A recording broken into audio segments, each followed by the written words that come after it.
Seja muito bem-vindo, seja muito bem-vinda, heterozigoto, heterozigota. Eu sou Patrick Gomes, aqui do canal Biolodúvidas, e na aula de hoje a gente vai estar falando acerca do ciclo da doença de Chagas. É uma aula de parasitologia voltada especificamente para quem está no nível superior.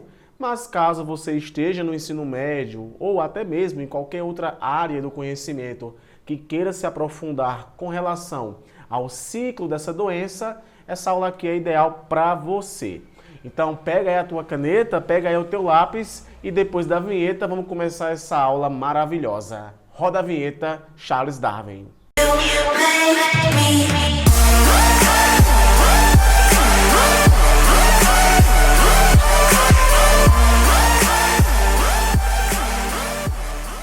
Antes de qualquer coisa, eu quero destacar para vocês que as informações dessa aula de hoje, elas foram tiradas desse livro aí de parasitologia, um livro muito bom, que eu considero muito bom, e o foco dessa aula não é provar que eu sei o assunto, e sim compartilhar com vocês informações que são importantes para quem vai fazer uma prova na faculdade, importantes para quem vai apresentar um seminário, e mais importante ainda para quem quer de fato entender.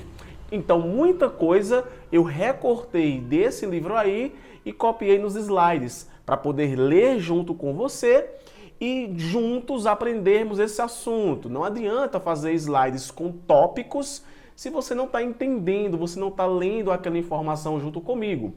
Lembrando também que caso você queira os slides, ou melhor, o slide dessa aula em específico, falei os slides porque mais materiais eu posso te disponibilizar através do grupo do WhatsApp ou através do meu WhatsApp aqui do canal.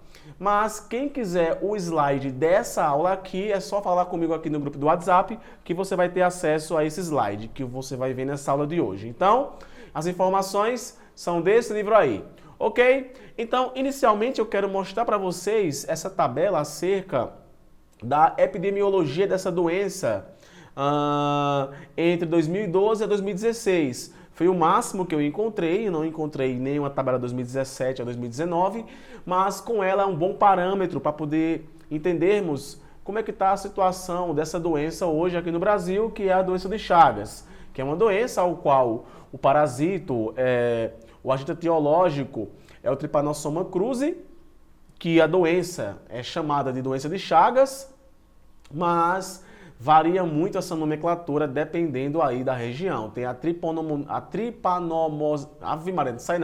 tripanomíase americana ou esquizotripanos. É uns nomes muito complicados, me desculpe, mas na moral, esses nomes assim é muito difícil sair na minha boca. Então tá aqui uma tabela mostrando aqui algo bem interessante com relação a isso, ao qual mostra aqui que mais homens tiveram a doença do que mulheres. Olha só a quantidade de homens que teve. Aqui foi os casos nos trimestres, no primeiro trimestre, no segundo e no terceiro. Temos no caso aqui de gestantes, olha só. No caso, pessoas, né, que estão grávidas também tiveram essa doença. E com relação à faixa etária de idade, olha só aqui, ó, a idade mais comum dessa doença, se você perceber aqui, é dos 20 aos 49 anos. Olha só a quantidade de incidência dessa doença aqui. Outro dado interessante é a quantidade de negros que tiveram essa doença. Olha só, 934. E também a questão da escolaridade. Olha só também aqui a faixa etária de idade. São dados importantes para caso você queira utilizar para sua apresentação ou para uma prova. Tudo bem? Então é uma doença bem comum aqui em algumas regiões do Brasil, então não é uma doença rara, diga-se de passagem. Então vamos lá. Morfologia. O Trypanosoma cruzi possui um ciclo biológico nos hospedeiros vertebrados e invertebrados. Várias formas evolutivas. Isso acontece também por conta que esse protozoário ele tem um ciclo heterocênico. Vou estar depois dizendo para você o que é esse ciclo heterocênico. E aqui são as morfologias que esse Trypanosoma cruzi ele pode assumir. Lembrando que é um protozoário flagelado, possui flagelo, é um zoomastigóforo que nós chamamos, ou só mastigóforo, depende muito do livro. Mas vamos ver aqui o que é que o livro ao qual a gente está utilizando para essa aula, que ele fala acerca dessas imagens aí.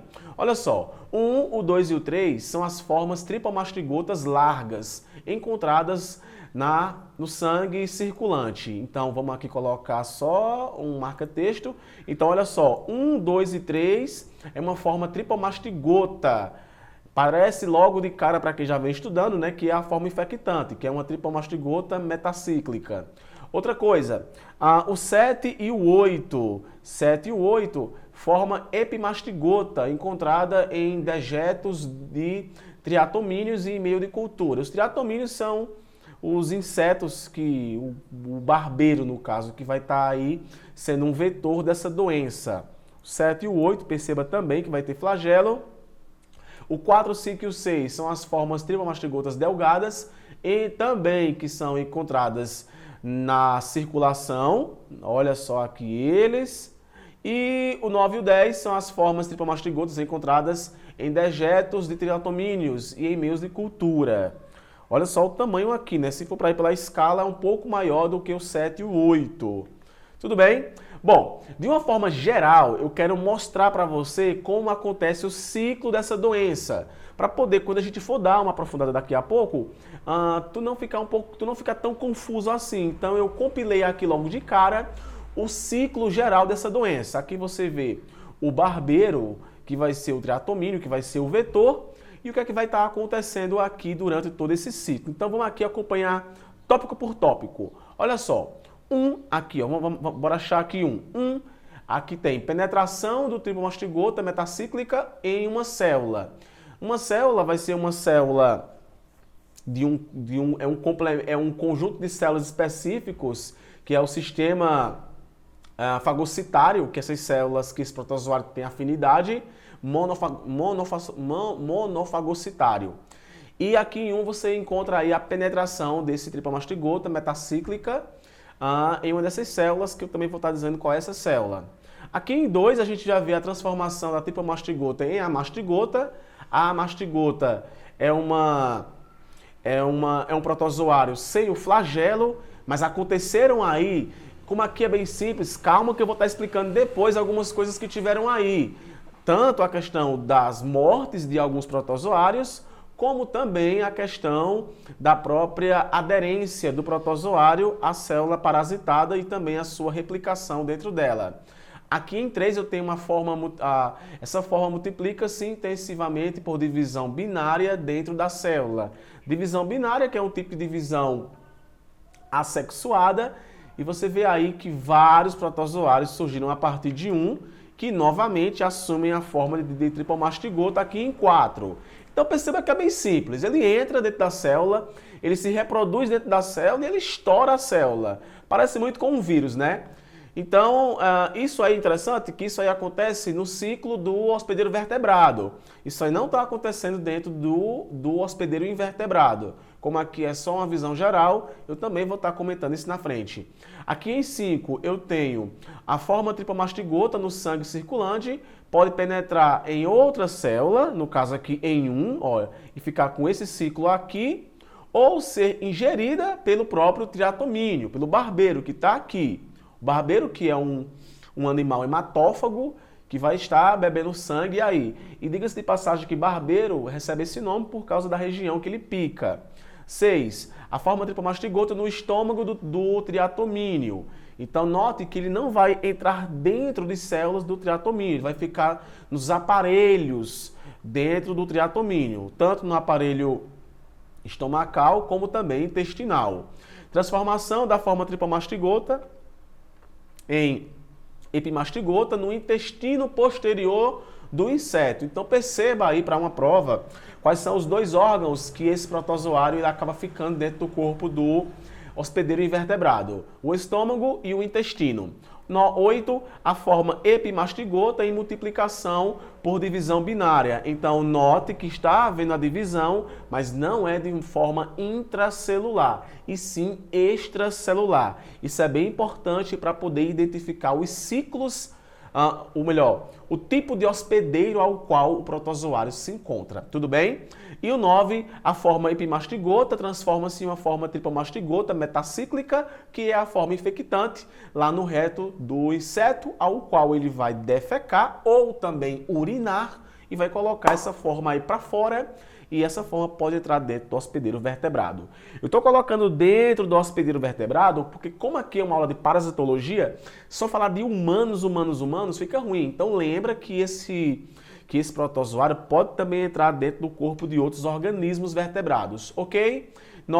10. A tripomastigota metacíclica nas fezes do triatomínio, apta, penetra em células hospedeiras do mamífero. Então aqui vai mais uma vez continuar esse ciclo. A gente vai dando uma aprofundada em tudo isso que eu acabei comentando aqui.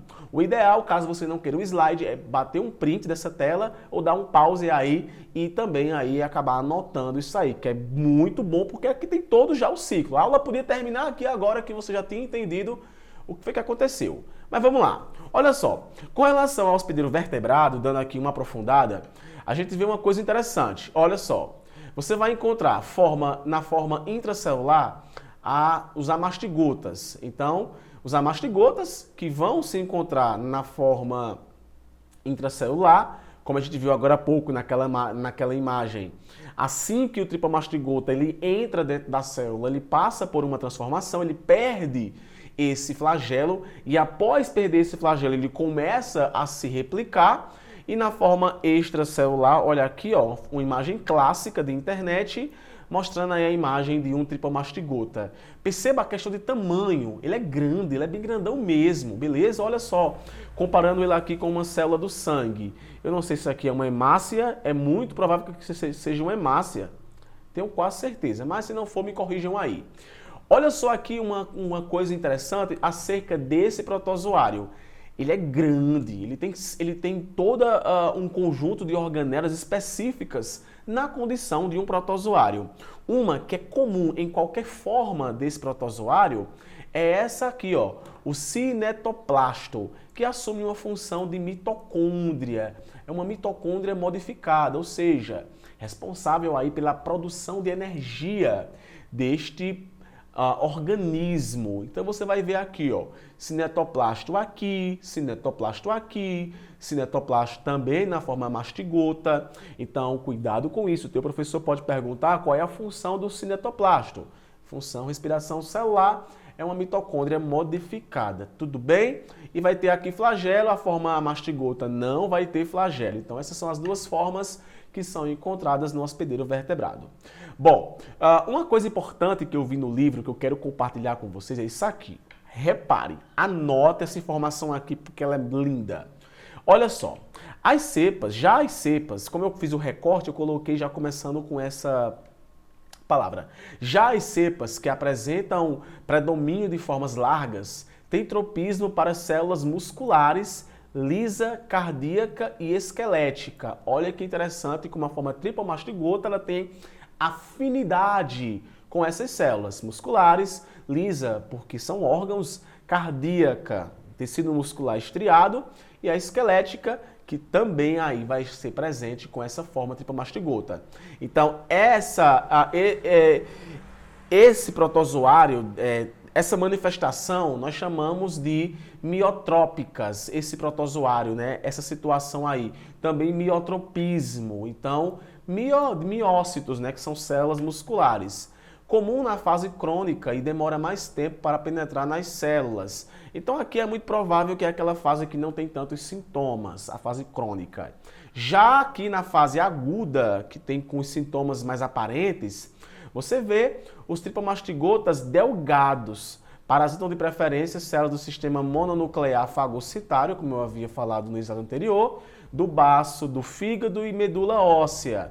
Então eles parasitam essas células, depois vão para outras células, sendo chamadas de cepas, que assim se comportam de macrofagotrópicas. Comum na fase aguda, a parasitemia precoce. Então, se fosse para colocar assim, quem vem primeiro? Primeiro, as células do sistema monofagocitário são as células que são fagocitadas. São parasitadas. Após acontecer isso, os protozoários eles vão migrar para essas outras células, musculatura lisa, cardíaca e esquelética. São aí denominadas de miotrópicas. Por isso que essa fase ela demora mais tempo.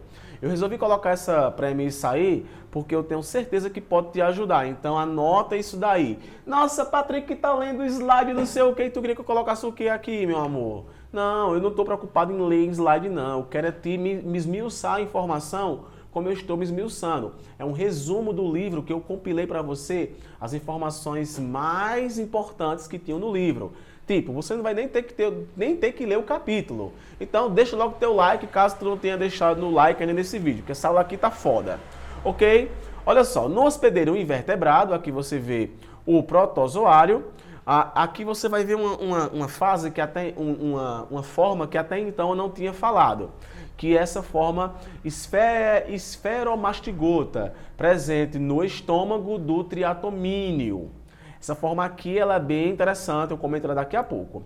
Formas epimastigotas presentes em todo o intestino e tripomastigotas presentes no reto. Note, não está falando que está presente dentro da célula, não, está no órgão. Estômago, intestino, e é importante porque acontece a reprodução nesses órgãos. O tripomastigota metacíclico constitui a forma mais natural de infecção para o hospedeiro vertebrado. Então aqui você tem a forma epimastigota e a forma tripomastigota. E aqui tem uma imagem do trato gastrointestinal do animal. E aqui você percebe o tripomastigota sanguíneo, ele no intestino anterior, depois você vê a forma esferomastigota aqui no intestino médio, epimastigota nesse final aqui desse intestino médio e depois a tripomastigota metacíclico já no intestino posterior para poder ser defecado. Essa imagem aqui vai estar grande daqui a pouco para podermos analisarmos melhor. Informação importante que eu quero que você preste atenção e, se for possível, você acabe anotando. O ciclo biológico do Trypanosoma cruzi é do tipo heterocênico. Muita gente tem dúvida com relação ao que é um hospedeiro intermediário e ao que é um hospedeiro definitivo. Heterocênico, passando o parasito por uma fase de multiplicação intracelular no hospedeiro vertebrado, homem e mamíferos pertencentes às 7 ordens diferentes, e extracelular no inseto, no vetor.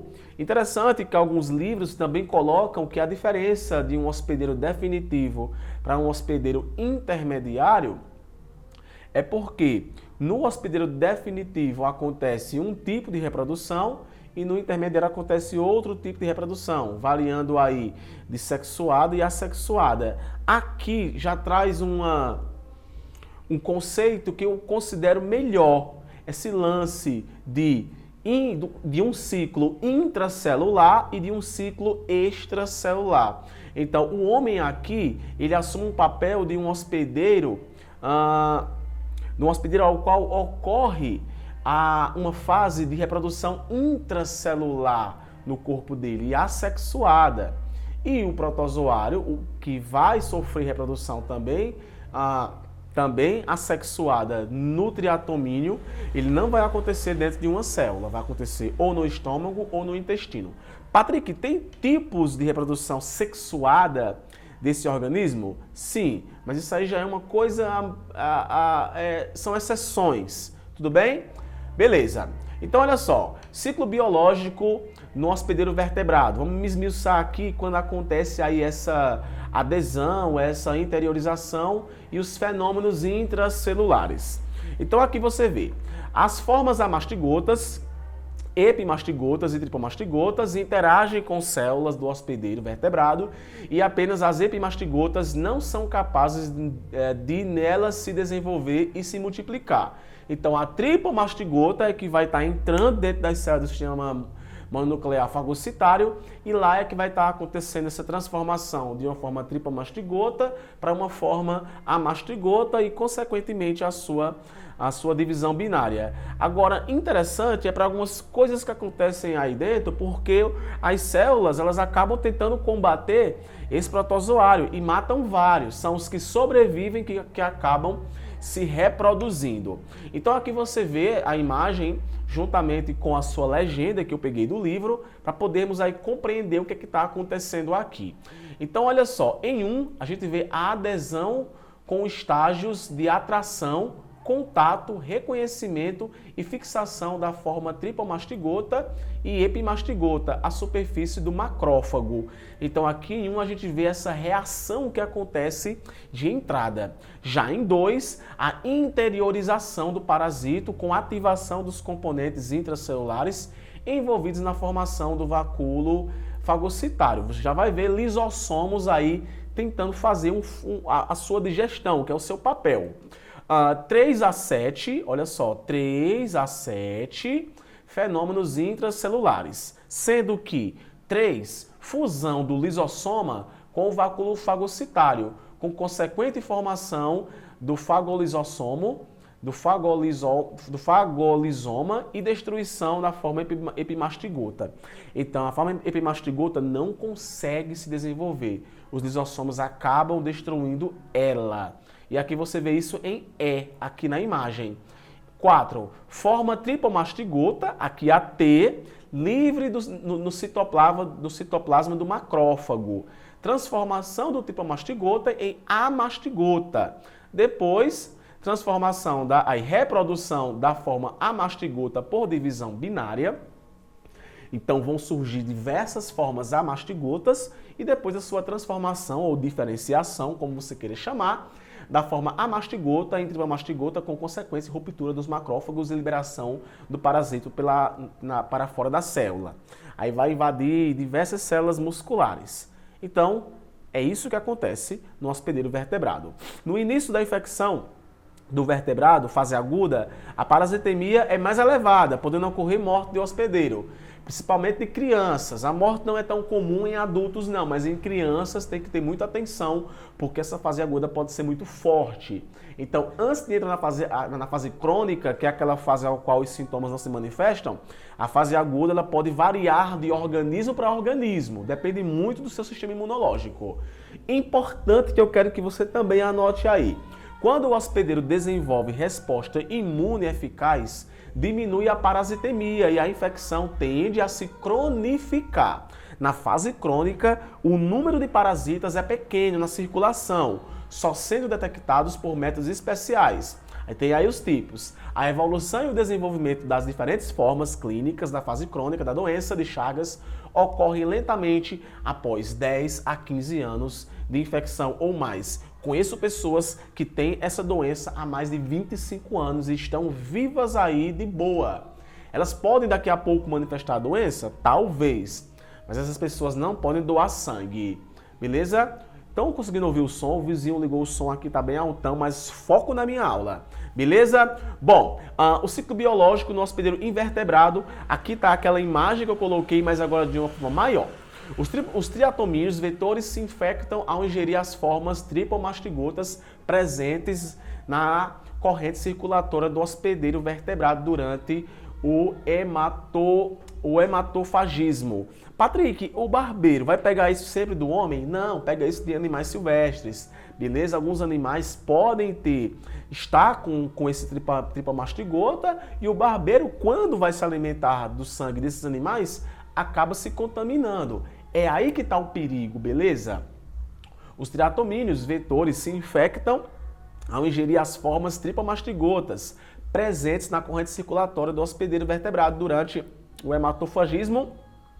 No estômago do inseto, eles se transformam na forma arredondada e epimastigotas. No intestino médio, os epimastigotas se multiplicam por divisão binária, sendo, portanto, responsáveis pela manutenção da infecção no vetor. No reto, porção terminal do tubo digestivo, os epimastigotos se diferenciam em tripomastigotos. É interessante essas diferenciações porque há estudos hoje que tentam entender o porquê que acontecem essas transformações entre os hospedeiros. E tudo isso aí está ligado a questões evolutivas. Impressionante, beleza? Sendo eliminadas nas fezes ou na urina. Essa é a descrição clássica adotada para o ciclo do Trypanosoma cruzi no invertebrado. E tá aqui. Essa forma esferomastigota não é uma forma tão comum. Geralmente, da tripomastigota vai para a forma epimastigota e depois para a forma tripomastigota metacíclica. Tudo bem? Importante, outra coisa que é importante, o Trypanosoma cruzi é considerado um parasito diploide, no caso 2N, que se multiplica por divisão binária simples. No entanto, há possibilidade de reprodução sexual deste parasito.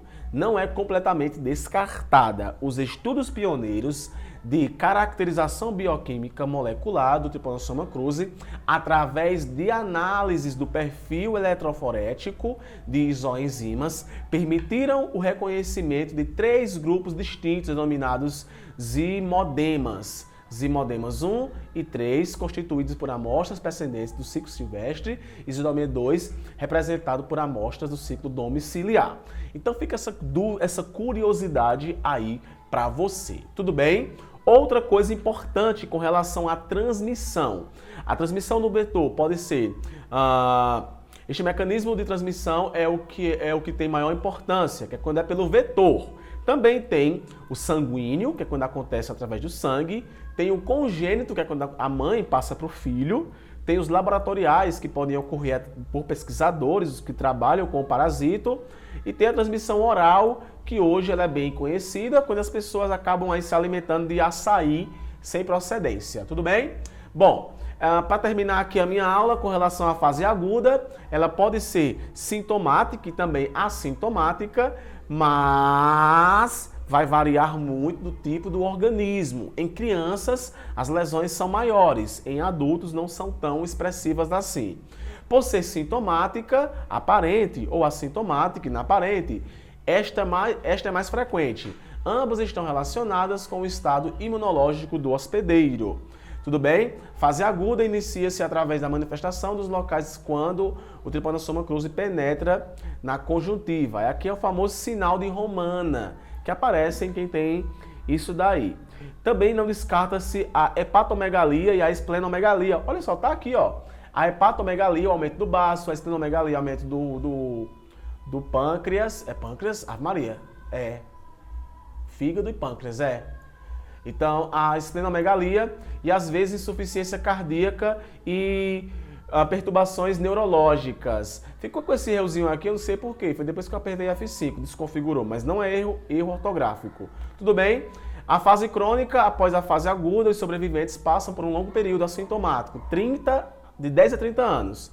Esta é a chamada da forma indeterminada e caracterizada pelos seguintes sintomas.